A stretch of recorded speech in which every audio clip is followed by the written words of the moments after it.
La santé, parlons du Covid. Si l'épidémie progresse, vous n'êtes pas contre un confinement des personnes non vaccinées?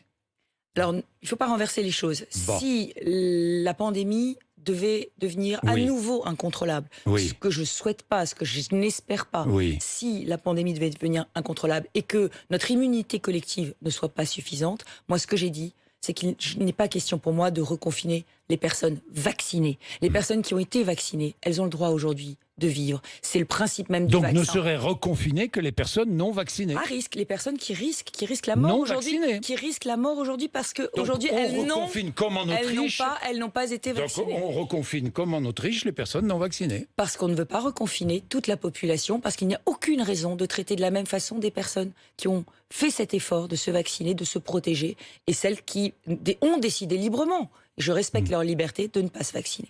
Bien, Xavier Bertrand était ministre de la Santé, me semble-t-il, entre 2005 et 2007. Combien de lits d'hôpitaux fermés? C'est vous qui savez. 60 000 lits d'hôpitaux fermés. Vous l'avez remarqué, cela, ou pas? Alors, oui, mais moi je n'aime pas Oui, ces quoi. calculs. Moi je n'aime Non, pas... mais je vous pose la question, est-ce que vous l'avez remarqué? Je n'aime pas ce type de calcul. Lorsque nous étions au pouvoir, il n'y avait pas la pénurie atroce de soignants que nous connaissons aujourd'hui. Vous savez que nous sommes passés sous la barre de 100 000 généralistes. Et vous savez aussi que nos soignants sont Pourquoi? très Parce que le numerus clausus a été durement maintenu pendant des éprouvé. années et des années sous la droite et la gauche. Oui, mais enfin, vous savez, on était au pouvoir il y a 15 ans. Alors maintenant, il faudrait peut-être qu'on se dise, dans les 10 dernières années, on aurait pu anticiper. Anticiper quoi? Anticiper que la féminisation plus les 35 heures allait donner aux médecins l'envie de vivre autrement. Aujourd'hui, des jeunes médecins qui s'installent ne veulent plus la même vie professionnelle que les médecins de campagne qui faisaient 50 heures, qui se déplaçaient, qui travaillaient le week-end, qui travaillaient la nuit. Donc il faut entendre cette aspiration à une meilleure qualité de vie de nos soignants. Mais ça veut dire quoi?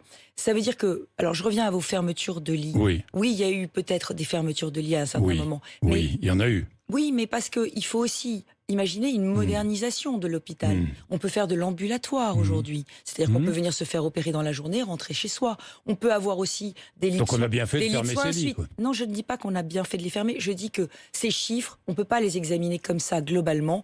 Il faut vérifier de quoi on parle. En revanche, ce dont je suis sûre, c'est qu'aujourd'hui, les fermetures de lits qui ont lieu à l'hôpital sont dramatiques. Pourquoi? Parce que ce sont des fermetures de lits qui ne sont pas dues à une stratégie hospitalière, qui sont dues à la pénurie de soignants. Et ça va être une grande cause du quinquennat prochain, c'est comment faire face à cette désertification médicale. Et vous l'avez dit, il faut supprimer les numerus clausus, il faut permettre aux infirmières qui ont un vrai professionnalisme de prendre beaucoup plus de responsabilités avec les rémunérations qui vont avec. Pareil pour les sages-femmes qui demandent aujourd'hui à pouvoir faire bien davantage en termes de soins pour les femmes. Donc il faut qu'on soit une société de la mobilité sociale, y compris en matière de soignants.